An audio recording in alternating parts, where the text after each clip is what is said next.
My last couple of days wasn't the easiest one mentally, and I get to the point that I had so much rubbish in my head that I just wanted to push everything away. I didn't want to suffer anymore. I just wanted to feel and see the whole world as I normally see, that everything is okay, everything is beautiful, but somehow it didn't happen. And all of this experience was, if it was good for something, it was definitely good for that I was thinking about what to do with suffering. That definitely the only way we can deal with it, just we push it away and we want to escape, or maybe there is something else we can do. And in this video I want to share my realization that at the end of the day, suffering is not only inevitable, but it is necessary.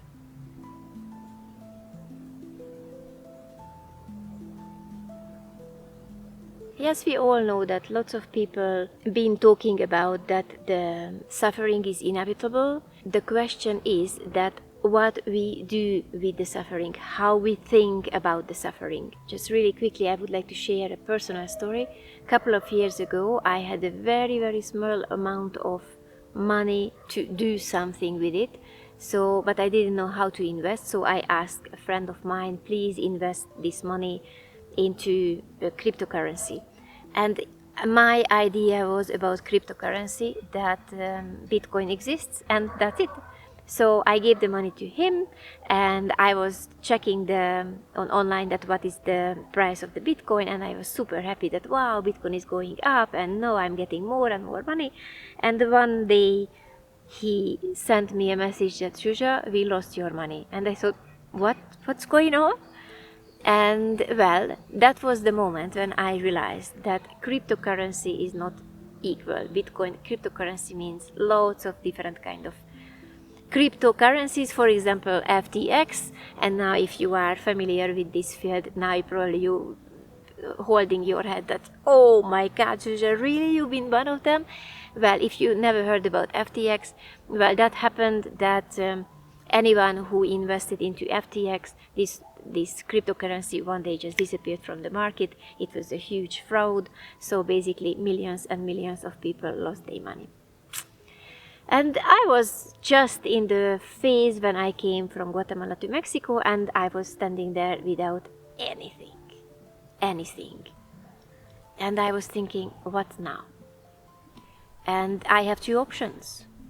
One, I start to cry, I start to have a tantrum. I hate the guy who invested the money. I hate Sam Bankman who cheated on the whole world. I hate the whole universe. I hate myself, why I was so naive.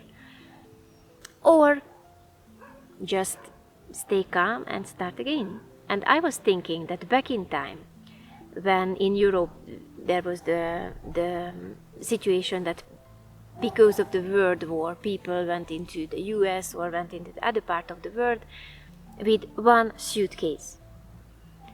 And they started a new life. Even they had family, they had children to feed. And I was thinking, if they've been able to do it, then I should be able to start again and, yes, build a new life from nothing, basically. And interestingly, these thoughts gave me such a peace in my mind that, yeah, I had a couple of minutes like, oh my god, what will happen with me? But after, basically, I stayed calm and I was thinking, okay, how can I create money? So, yes, the suffering is there, is present in everyone's life. The question is what we do with the suffering, and the suffering is present in our life, what we see behind the suffering, what we can gain from this suffering. It was really interesting when I came to Mexico. I was drawn towards three things, like most to the light. One was the Temazcal. Temazcal is basically like a little hut where people getting into this little place, and in 4 rounds they bring in very, very hot stones, and they put some water into these stones, and we are sitting 1 hour in this super hot steam. And of course in the meantime there is singing and drumming and etc. And when I came to Mexico, I called myself I'm a Temazcal junkie, because it happened that 2 or 3 times I went into the Temazcal, so I was just like really drawn to it. And the second was the Vision Quest. A Vision Quest is you going up to a hill and you are sitting on the hill for 4 days without eating, without drinking, and you have, let's say, a 2 meter space for yourself, and you are sitting there. No, you don't have tent, you don't have anything like that. If you want, you can have a plastic above you, and that's it. And you are not talking to anyone, of course, because you are alone. So that was the other thing which I wanted to try, and of course I tried. And the fourth thing was, which is part of my kind of everyday life, when the Aztec dancers coming together into bigger festivals, bigger gatherings, it's sometimes before the dance we have 2 or 3 days pilgrimage, which means from the sunset to the sunrise we are walking, and after in the night we sleep somewhere, sometimes just in a house which has 4 walls but not even a roof, nothing, and just on the concrete, on cardboards, and yeah, that's it. And after, when we arrive into the place where the dance will happen, on the night when we arrive, there is a velacion, which means we just singing and we are building pictures from flowers. And next day we have 7 or 8 hours dance on the sun, and this is the event. And honestly, I was so drawn to these things that I didn't even realize what I'm doing until my friend asked me, Zsuzsa, why are you doing all of these things with you? It's super difficult. Why you want this suffering into your life? And I was thinking that I'm a person who came from Europe. I'm the person who came from a place where it was cold, I turned the heating on. If it was hot, then I turned the cooling on. If I was hungry, I went to the shop and I bought something. I never felt how is my body in situation when I cannot eat, when I cannot drink, when I cannot sleep.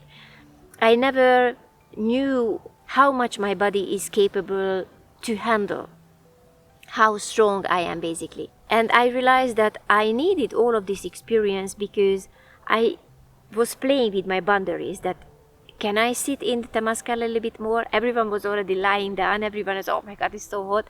And I was still sitting. Okay, how do I feel? Oh yes, I started to get dizzy. Okay, I need to move your head closer to the earth because the air is a little bit cooler there.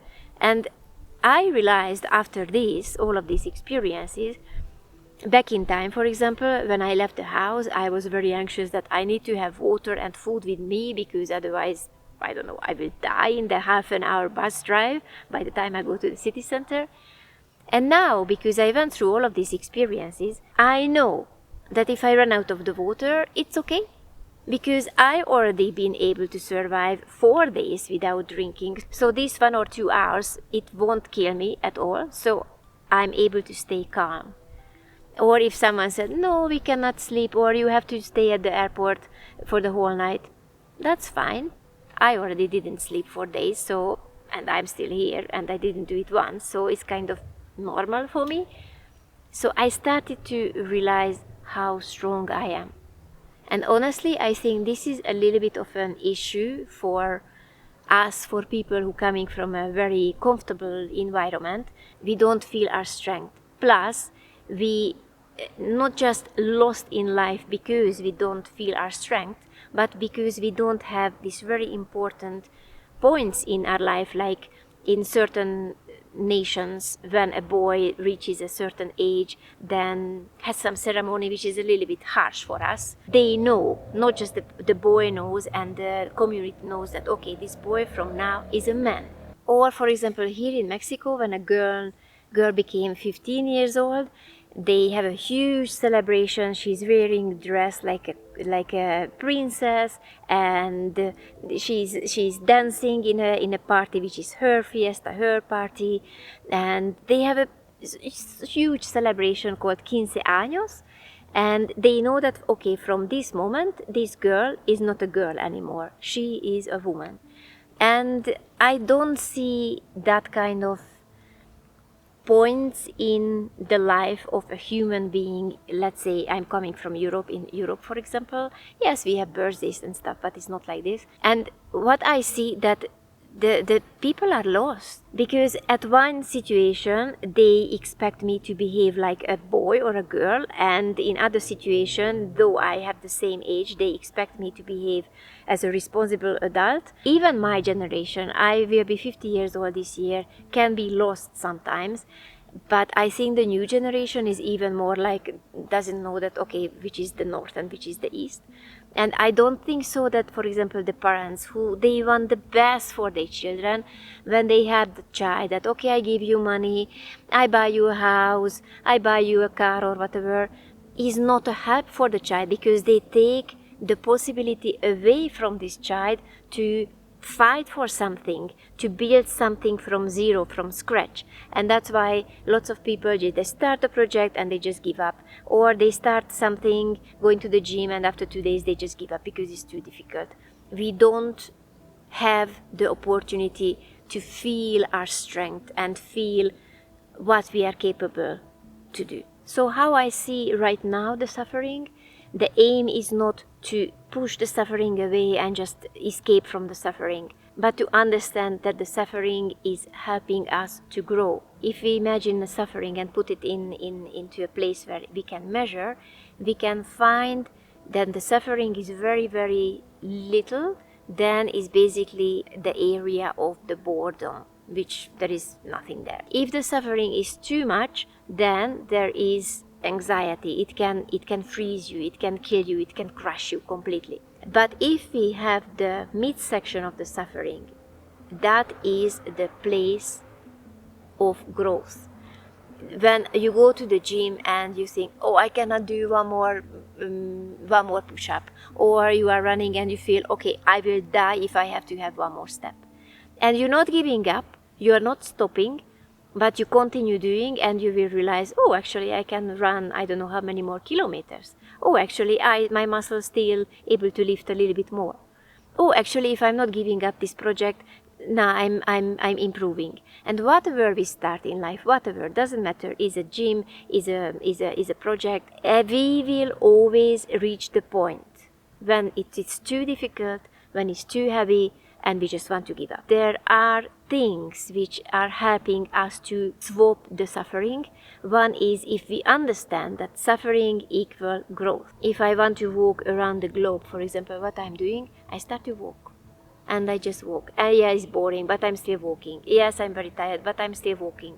And at one point, if I'm not giving up, I will be ready with my journey. But if I start to walk, this direction is so boring, it's much more beautiful to the right. I turned right. 2 days later, wow, look at that mountains on the left, let's go to the right because it's just so boring. And I just give up and I walk around, and at one point I realize, actually I'm just in the same place and I'm not moving anywhere. It's exactly the same. Okay, today I start a cooking class, and after 2 or 3 weeks, no, actually it's better if I go to the gym and start to build my body because this cooking is just boring. And I give up this, I give up that, and at the end I didn't do anything. And I don't feel my own strength.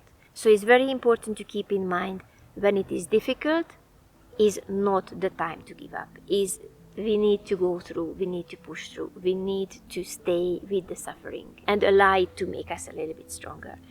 And is another thing which is really important, how you can deal with suffering and how we can go through suffering. Have your people around you, have your cheerleaders, so-called cheerleaders. And is not a cheerleader a mom who says, don't go to the gym, look, I baked some beautiful cake for you, let's eat something. Or, oh son, you don't have to go to work, I give you a little bit of money and it will be easier for you, go to have some beer in the pub. Is not a cheerleading, is not helping the other person. Cheerleader can be if you, let's say, have a coach, if you have a therapist, if you have someone when you're stuck and you can ask questions and you can ask advices, you can ask a different point of view, and they can honestly tell you what they think, what is the right adjustment. And the third thing, how we can deal with suffering, we constantly train ourselves for the bigger challenges. For example, and I go back a little bit to the meditation example I've been talking about already in the previous video. When your life is just falling apart, when you are very anxious or very depressed or whatever, it is not the time to start to meditate. We start to meditate when we are relatively okay. We just observe the breath and we just realize, yes, it is uncomfortable to sit. Yes, people are noisy outside. Yes, I cannot change anything. I'm just with my breath. I'm with my center. And when life brings the challenges, then I will be able to come back to my center again much quicker. I'm not saying that your life will be just like a peaceful ocean when you start to meditate. No, life will still happen with you, but how you react, that will be different. If you meet with a person who is not really kind with you and giving you hard time, maybe you will react. You will feel that, oh my God, this person is not really nice with me. But maybe you won't fall apart for a whole week, just 2 seconds. Yes, it feels bad. But well, this is his or her opinion. It doesn't affect me anymore. You stay in your center. So you prepare yourself with every single day when you sit down, and yes, it's not comfortable. Yes, it's very boring. Yes, I have other things to do. You sit down every single day and you train yourself for the moment when you will need this weapon. And it's exactly the same when you go into the gym. You going through every single day, every single time, the discomfort, the suffering, and you will have a strong body at one point. So at the end of the day, I get to the realization or conclusion that yes, suffering is something is helping us to grow. And I try, honestly, in the last couple of years, I try not to push suffering away. Actually, I kind of went to the other side a little bit, because when the suffering is there, it's not good. No, I'm still suffering, and I thought, oh my God, I don't like it. But I realize more and more often that, this is the time I can learn something. For example, if I bump into a person who is not really pleasant for me, with me, and back in time, it just killed me. Like, oh my God, why people are not liking me? And these days, because I am aware that I see myself from a really narrow perspective, I don't see my blind spots.